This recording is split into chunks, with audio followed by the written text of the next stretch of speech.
Alors, si je vous dis les mages, vous pensez à quoi? Les mages d'Orient qui sont venus auprès de Jésus.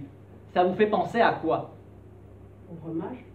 Les rois mages, d'accord? Ils étaient combien? 3. D'accord. Eh bien, sachez que d'après la Bible, ce n'était pas, enfin, il n'y a pas la mention comme quoi c'était des rois, et il n'y a pas la mention qu'ils étaient 3. Tout cela vient de la tradition. Il y en a qui ont déduit qu'ils étaient 3 parce qu'il y a eu 3 offrandes, mais ils n'étaient pas 3. Ils étaient certainement beaucoup plus nombreux et il n'y avait pas leur prénom, c'est la tradition. Et ce n'étaient pas des rois. Mais nous allons voir après qui étaient vraiment ces mages. Alors, Malou nous a lu le texte, donc je ne vais pas le relire. Cependant, je vais développer après sur les mages, d'accord? Mais avant, j'aimerais faire une introduction sur quelque chose qui m'est apparu comme important, à savoir que ce qui est plus important que les mages eux-mêmes, c'est qui sont venus voir les mages. Pourquoi ont-ils fait ce si grand voyage? Et c'est là que j'aimerais attirer notre attention à tous, et pour moi cela a été une bénédiction de préparer ce message, c'est qu'ils sont venus pour voir le personnage central de l'évangile de la bonne nouvelle, Jésus-Christ, alors qu'il était enfant. Et en réalité, il y a quelque chose qui a attiré mon attention, c'est que la naissance de Jésus est tout à fait extraordinaire pour plusieurs points, mais elle est même totalement incomparable. Il y a eu des grands hommes de Dieu qui sont nés, qui sont venus au monde. Il y a eu de grands prophètes qui sont venus au monde et il y a eu des événements particuliers. Cependant, aucun prophète, aucun personnage de l'histoire de l'humanité n'a été entouré d'événements aussi extraordinaires que Jésus-Christ. Et j'en ai référencé les principaux. Déjà, sa naissance, sa venue parmi nous, était annoncée par plusieurs prophètes dans l'Ancien Testament. Je relevais quelques références bibliques parce que je n'allais pas toutes les relever, mais pour que vous fassiez une petite idée. Moïse a annoncé la venue du Messie dans Genèse chapitre 3 verset 15. Nous savons que c'est Moïse qui a écrit le livre de la Genèse, excepté la fin de la Genèse, et forcément lorsqu'il est mort, il n'a pas pu écrire qu'il est mort. C'est son successeur Josué qui a terminé la fin du livre de la Genèse. Mais c'est Moïse qui dans Genèse 3.15 a écrit une prophétie qui concerne le Messie. Je vous donne les références, je ne vais pas toutes les citer, sinon ça aurait fait trop long. Non. Il y a dans Genèse chapitre 49 au verset 10, donc toujours dans le premier livre de la Bible, il est parlé du Shiloh qui doit venir, qui est le pacifiste. Ésaïe 7.14 a prophétisé que Jésus devait venir, le Messie. Cela est repris dans Matthieu chapitre 1 verset 23. Voici, la jeune fille, ou la vierge selon les traductions, sera enceinte. Elle enfantera un fils. Ésaïe chapitre 9 verset 5, on l'appellera conseiller, admirable, Dieu puissant. Jérémie 23.5, Jérémie aussi a annoncé la venue du Messie. Il a parlé d'un germe juste. Dans Jérémie chapitre 3 verset 5, vous pourrez lire tous ces versets dans ce contexte pour ceux qui prennent des notes ou pour ceux qui regarderont le message en vidéo. Et bien évidemment le prophète Michée. Et toi, Bethléem, Ephrata, de toi sortira pour moi celui qui dominera, etc. Donc, il y a eu des personnages, mais aucun n'a eu autant de prophéties le concernant. Déjà, la naissance de Jésus, avant même sa venue, elle était annoncée par plusieurs prophètes dans l'Ancien Testament. Sa naissance était aussi précédée de la venue d'un autre prophète. Alors quand il y en a qui disent que Jésus était juste un prophète, il était prophète Jésus, oui, mais il était beaucoup plus qu'un prophète puisque Dieu a envoyé un prophète pour devancer la venue de Jésus. Et la venue de ce prophète qui a précédé la venue de Jésus, sa venue, elle était aussi annoncée dans l'Ancien Testament. Et l'ange Gabriel est venu en personne l'annoncer à Zacharie, qui était le père de Jean-Baptiste. Donc c'est Jean-Baptiste le prophète dont je parle, et dont la femme Élisabeth était stérile. Il leur était dit que leur fils sera un prophète. C'est Jean-Baptiste. Donc, avant même la venue de Jésus, était prophétisé qu'il y aurait un prophète qui viendrait avant la venue du Messie. Et on peut le voir dans Matthieu chapitre 3, verset 3. Jean le Baptiste est celui qui avait été annoncé par qui? Par Ésaïe, le prophète, lorsqu'il dit « c'est ici la voix de celui qui crie dans le désert, préparez le chemin du Seigneur, aplanissez ses sentiers. Et Jean-Baptiste lui-même confirme qui il est. Dans l'évangile de Jean, chapitre 1, verset 23, il dit « Moi, dit-il, je suis la voix de celui qui crie dans le désert, aplanissez le chemin du Seigneur, comme a dit Ésaïe le prophète. » Autre prophétie qui concernait la venue de Jean-Baptiste, Matthieu, chapitre 17, versets 10 et 13, les disciples s'approchèrent, les disciples lui posèrent cette question à Jésus. Pourquoi donc les scribes disent-ils qu'Élie doit venir premièrement? Jésus répondit, il est vrai qu'Élie doit venir et rétablir toutes choses. Mais je vous dis qu'Élie est déjà venu, qu'ils ne l'ont pas reconnu et qu'ils l'ont traité comme ils ont voulu. De même, le Fils de l'homme souffrira de leur part. Et les disciples comprirent alors qu'il leur parlait de Jean-Baptiste. Parce qu'effectivement, il est dit de Jean-Baptiste qu'il viendra avec la puissance d'Élie. C'est dans ce sens-là qu'il fallait le comprendre. Donc, nous voyons que la venue de Jésus et du prophète qui devait préparer son chemin était annoncée avant leur naissance à tous les deux. Et c'est l'ange Gabriel en personne qui est venu annoncer à Zacharie la naissance de Jean-Baptiste. Ensuite, l'ange Gabriel en personne annonce aussi à une jeune vierge qui s'appelle Marie qu'elle va devenir enceinte sans qu'elle n'ait connu aucun homme. Alors ça, c'est unique aussi dans toute l'histoire de l'humanité. Sortir du ventre d'une femme sans que la femme en question n'ait eu de relation avec un homme. C'est encore unique. Le fiancé de Marie, donc Joseph, veut rompre avec elle. Mais que se passe-t-il? Encore une fois, nous voyons que Dieu envoie un ange. Un ange lui apparaît, mais en songe, et rassure Joseph, en lui disant que l'enfant de Marie a été conçu par qui? Par le Saint-Esprit. Donc, le Saint-Esprit, je tiens à le rappeler, n'est pas un ange. Parce que certains pensent que le Saint-Esprit est un ange. Mais ce n'est pas un ange qui a... Ça serait impur d'avoir des pensées pareilles. C'est pas... Marie n'a pas eu des rapports avec un ange. On est d'accord, c'est le Saint-Esprit de Dieu qui a agi dans le corps de Marie et donc est née, a été, oui, le début de l'incarnation de Jésus-Christ. Donc ça s'est fait par le Saint-Esprit. Mais ce n'est pas tout. C'est aussi un ange qui annonce la naissance de Jésus à qui? À des bergers. Et ensuite, les bergers voient une multitude d'anges qui louent et glorifient Dieu. Tout cela, c'est uniquement pour la naissance de Jésus. Et effectivement, ensuite, nous voyons des mages d'Orient qui suivent une étrange étoile, qui les guide pour venir adorer le roi des Juifs.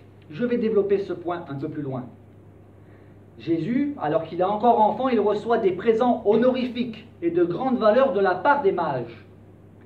Mais nous voyons aussi qu'il y a de l'opposition. Un roi cruel, Hérode le Grand. Et je parlerai après de Hérode le Grand. Il veut tuer Jésus qui n'est encore qu'un enfant. Cela nous rappelle aussi que à la naissance, après la naissance de Moïse, il y a eu aussi des enfants qui ont été tués. Lorsqu'il y a un libérateur qui vient, il y a un combat spirituel.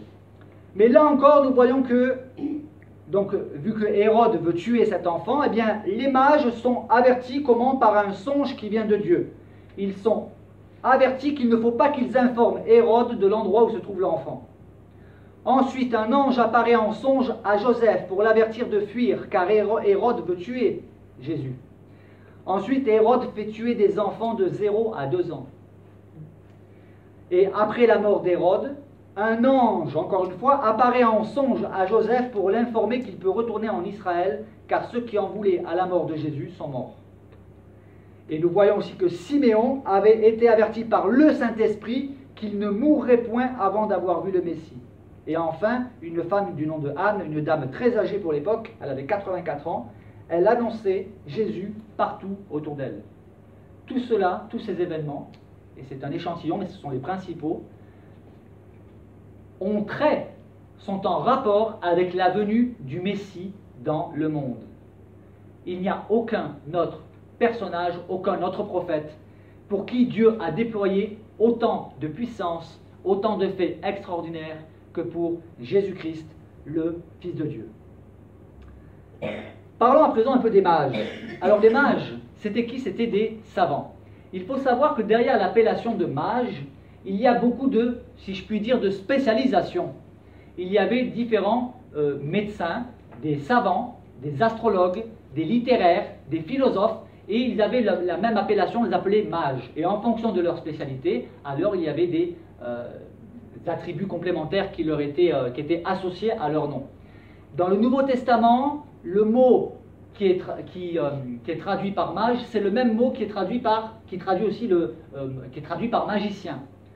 Ce qui fait la différence, c'est leur activité. D'accord?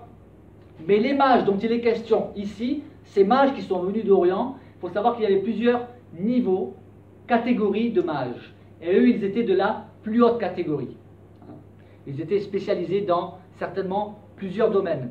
Il y a eu bien évidemment différents théologiens, commentateurs qui ont essayé d'apporter des hypothèses, mais en dehors des hypothèses, ce que nous savons avec certitude, c'est que c'était des hauts fonctionnaires, des personnages de très haute importance, puisque lorsqu'ils sont arrivés à Jérusalem, il est dit que tout Jérusalem a été en émoi.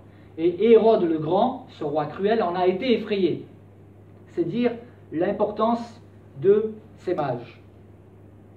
Et ils venaient certainement de la Perse ou de la Médie.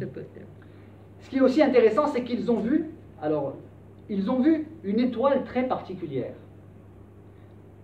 C'est un phénomène qui est unique, aussi bien lorsqu'on étudie l'astronomie que lorsqu'on étudie les textes bibliques. Ils ont vu une étoile très particulière. Nous savons que Daniel a séjourné dans les pays de l'Orient, sous un roi qui était aussi fantasque. Et nous savons que Daniel avait été élevé, donc des siècles plus tôt, au rang de chef des mages, dans la cour de Belchazzar. Nous savons par déduction, que Daniel, qui était un homme pieux, annonçait certainement les Écritures. Nous savons que c'est par le biais de Daniel que les Écritures, du moins en partie, étaient répandues aussi en Orient. Et il est tout à fait sensé d'en déduire que les mages avaient quelques connaissances tout de même des saintes Écritures bibliques. Et il y a un texte qui est vraiment pertinent et qui nous interpelle, c'est celui qui se trouve dans le livre des Nombres, chapitre 24, verset 17. Oui. Il s'agit d'une prophétie de Balaam qui dit « Je le vois bien, mais ce n'est pas pour maintenant. Je le contemple, mais non de près. Un astre monte de Jacob, un sceptre surgit d'Israël. » Cet astre particulier, c'est Jésus. Il est aussi présenté, Jésus, comme étant l'étoile brillante du matin. Dans la deuxième lettre de Pierre, au chapitre 1, verset 19, Pierre écrit ceci: « Nous tenons pour d'autant plus certain la parole prophétique à laquelle vous faites bien de prêter attention, comme à une lampe qui brille dans un lieu obscur, jusqu'à ce que le jour vienne apparaître et que l'étoile du matin se lève dans vos cœurs. » Dans Apocalypse, chapitre 22, verset 16, Jésus qui s'exprime et qui dit « Moi, Jésus ». Donc ce n'est pas un apôtre, c'est Jésus qui s'exprime. « Moi, Jésus, j'ai envoyé mon ange pour vous attester ces choses dans les églises. Je suis le rejeton et la postérité de David, l'étoile brillante du matin. » Et dans 1 Corinthiens, chapitre 15, verset 41, l'apôtre Paul nous parle aussi des étoiles. Il y a beaucoup de leçons à tirer des étoiles. D'ailleurs, Jésus a attiré souvent l'attention de ses auditeurs sur ce qui les entoure dans la nature, mais aussi au ciel. Dieu avait dit à Abraham, regarde les étoiles du ciel si tu peux les compter, car ta postérité sera aussi nombreuse que les étoiles du ciel, si tu peux les compter. Et l'apôtre Paul, lui, parle des différents éclats des étoiles. Il dit, autre est l'éclat du soleil, nous savons que le soleil est une étoile, autre l'éclat de la lune et autre l'éclat des étoiles. Même une étoile diffère en éclat d'une autre étoile. Mais quelle différence avec cette étoile qui était toute particulière, unique, qui a été vue de très loin par des mages Et cette étoile les a conduits avec précision à l'endroit même où Jésus était. C'est ce qui fait dire à la majorité des commentateurs que cette étoile n'est pas comparable à aucune autre étoile. Elle avait été certainement créée par Dieu pour cet instant particulier. Mais ce qui est important, c'est quoi? C'est que ces mages qui venaient de tellement loin ont été guidés vers celui qu'ils voulaient adorer. Ils avaient en eux l'amour de la vérité. Et quel contraste effectivement entre ceux qui ont cru Dieu, qui ont cru en Dieu, mais qui ont cru ce que disait Dieu, et qui l'ont prouvé en se mettant en route, et le contraste avec ceux qui, parfaitement avertis, ne se sont apparemment pas dérangés pour accueillir celui qui devait les délivrer, c'est-à-dire le Messie. Parce qu'effectivement, qu'est-ce qui s'est passé lorsque ces mages ont été interrogés par Hérode? Hérode tout de suite a demandé à ses religieux, aux scribes, où devait naître le Christ, le Messie. Et les scribes citent, ce sont eux qui citent la prophétie de Michée, chapitre 5, verset 1. Quand ils ont entendu ça, ils auraient très bien pu dire, nous allons nous rendre nous-mêmes à Bethléem, puisque nous attendons le Messie. Les prophéties annoncent que le Messie devait naître à Bethléem. Allons-y voir. Mais non. Ils ont été dans l'indifférence la plus totale dans un premier temps. Dans un second temps, le roi a ordonné qu'on fasse tuer des enfants de 0 à 2 ans. Et c'est de là que nous comprenons que, contrairement à l'image populaire, les mages ne sont pas arrivés lorsque Jésus était nourrisson. Mais il était déjà un petit enfant, certainement en dessous de 2 ans. Puisqu'il est dit que Hérode s'est enquéri de l'âge, enfin du moment où devait naître l'enfant. C'est pour ça que c'était très important. Il s'était enquéri auprès de qui? Auprès des mages, depuis combien de temps ils avaient vu l'étoile. Et l'étoile était apparue au moment de la naissance. Donc on sait qu'ils ont fait énormément de kilomètres pour venir à la rencontre de Jésus, du Messie. Alors l'attitude qui est regrettable, c'est celle effectivement des religieux, qui auraient dû se réjouir que les écritures prophétiques s'accomplissent. Et cela nous enseigne que connaître la Bible par cœur, cela ne sert absolument à rien sans avoir une foi pratique et démonstrative en Dieu. Une foi confirmée par du fruit qui glorifie Dieu, les fruits de la foi, qui glorifie Dieu pour la gloire de Dieu. Et nous savons que 33 ans plus tard environ, où sera le roi des Juifs? Sur une croix à Golgotha, dépouillé de tout. Et Pilate, un autre homme cruel et sanguinaire, qui tremble pour son poste de gouverneur comme Hérode tremblait pour le sien, répond à sa manière à la question des mages. Où est donc le roi des Juifs? En faisant crucifier Jésus. Et il a fait préparer un écriteau qui portait l'acte d'accusation suivant: celui-ci est le roi des Juifs.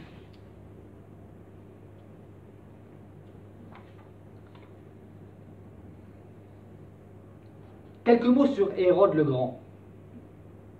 Il faut savoir que cet homme, il a eu 10 épouses. Cet homme sanguinaire eut 10 épouses qui, avec leurs divers enfants, furent mêlées à des intrigues souvent féroces pour s'assurer au moins une partie du pouvoir. Il y eut des complots, vrais ou inventés, contre la vie même d'Hérode. Et celui-ci, rendu à moitié dément par les soupçons, il fit mettre à mort successivement sa femme, Marianne, donc la première de ce nom, et les 2 fils de Marianne, puis un autre de ses fils 5 jours avant son propre décès. Et Hérode le Grand avait reçu du Sénat le titre de roi des Juifs. Et il ne voulait pas que le vrai roi des Juifs règne. Cependant, qui peut s'opposer à la volonté de Dieu? Dieu dit une chose, qui s'y opposera? Un autre point important que j'ai relevé dans le texte que nous a lu Malou tout à l'heure, c'est que rien que dans le 2e chapitre de l'évangile de Matthieu, nous est révélé que Jésus est venu accomplir là 4 prophéties. Et toi, Bethléem, terre de Juda, tu n'es certes pas la moindre entre les principales villes de Juda, car de toi sortira un chef qui nourrira Israël, mon peuple. Ce n'est pas une interprétation abusive, ce sont les scribes, dont nous savons qu'ils étaient ennemis de Jésus. Ils ont cité Michée. Une autre prophétie, j'ai appelé mon fils hors d'Égypte. C'était l'accomplissement. Il est dit, afin que s'accomplisse ce que le Seigneur avait annoncé par le prophète, j'ai appelé mon fils hors d'Égypte. Lorsque, bien évidemment, Dieu, par les moyens surnaturels, a indiqué à Joseph qu'il fallait partir en Égypte. Et cela s'est accompli, cela s'est déroulé afin que s'accomplisse ce que le Seigneur avait annoncé par le prophète. Et là c'est tragique, mais lorsque Hérode a fait tuer les enfants, Dieu le savait à l'avance et cela avait été annoncé par des prophéties. Alors s'accomplit ce qui avait été annoncé par Jérémie, le prophète. On a entendu des cris à Rama, des pleurs et de grandes lamentations, etc. Et enfin, il est dit que Jésus vint demeurer dans une ville appelée Nazareth, afin que s'accomplisse ce qui avait été annoncé par les prophètes. Ça fait quand même beaucoup d'événements extraordinaires pour un seul personnage qu'est Jésus. Et là, ce n'est qu'un échantillon que je vous ai présenté. Qu'un échantillon. J'en arrive à la conclusion, parce que je ne veux pas faire trop long. Qu'est-ce que nous pouvons retenir finalement de cette histoire des mages qui sont venus de tellement loin? Eh bien, nous pouvons retenir que des païens, ont fait des centaines de kilomètres pour venir adorer Jésus et lui apporter des offrandes de grande valeur. Mais en plus des offrandes, ils ont apporté leur adoration devant Jésus le Messie. Des païens. Quelles leçons pratiques pourrons-nous retenir pour nous? Cela nous interroge sur notre engagement avec le Seigneur, notre engagement dans la vie chrétienne. Que faisons-nous pour le Seigneur? Il ne s'agit pas de tomber dans un activisme humain, mais simplement de se mettre devant Dieu, de dire: Seigneur, je ne sais pas pour combien de temps je suis ici-bas, mais que puis-je faire pour toi?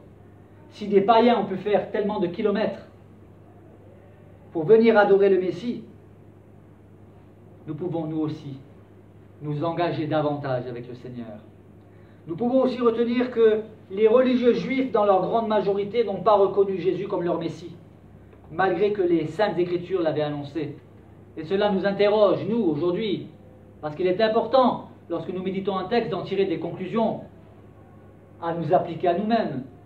La question que nous pouvons nous poser, c'est: nous étudions les Saintes Écritures, c'est déjà bien, et j'encourage à le faire, mais que faisons-nous de ces études? Cela nous pousse à quoi? Parce que si nous étudions la Bible, si nous la lisons, mais que cela nous laisse indifférents, comme l'étaient les religieux qui connaissaient, qui étudiaient les Saintes Écritures, nous pouvons nous poser des questions sur notre engagement, encore une fois, avec le Seigneur. Un autre point, savons-nous discerner, reconnaître qui est vraiment Jésus? Est-ce que nous nous sommes fabriqués un Jésus selon notre pensée, ou alors est-ce que nous avons étudié les Saintes Écritures pour savoir qui est vraiment Jésus? L'importance de l'amour de la vérité, du discernement. Est-il juste une option dans notre vie, un accessoire, ou est-il notre Sauveur et notre Seigneur? Car c'est le point suivant de la conclusion. L'avons-nous accepté comme Sauveur et Seigneur de notre vie? En ce qui me concerne, oui. Jésus est mon Sauveur et mon Seigneur. Oh, je suis loin, très loin d'être celui que j'aimerais être. Mais je sais une chose, c'est que j'aime le Seigneur. Je sais que je suis sauvé, non par mes mérites, mais grâce à l'amour de Dieu manifesté en Jésus-Christ, grâce au sacrifice de Jésus-Christ. Et je ne veux pas que Jésus soit uniquement mon Sauveur, mais je veux qu'il soit aussi mon Seigneur. Et j'ai besoin de faire des progrès, comme chacun d'entre nous, dans ce domaine.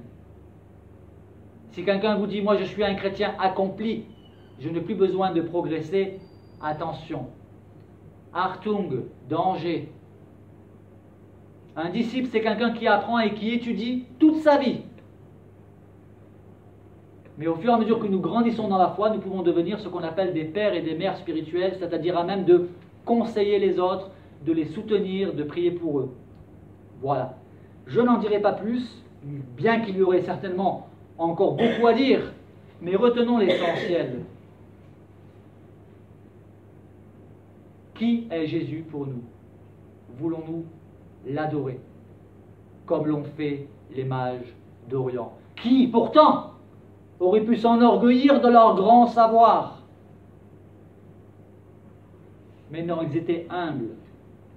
Ils ont accepté de se prosterner devant un enfant.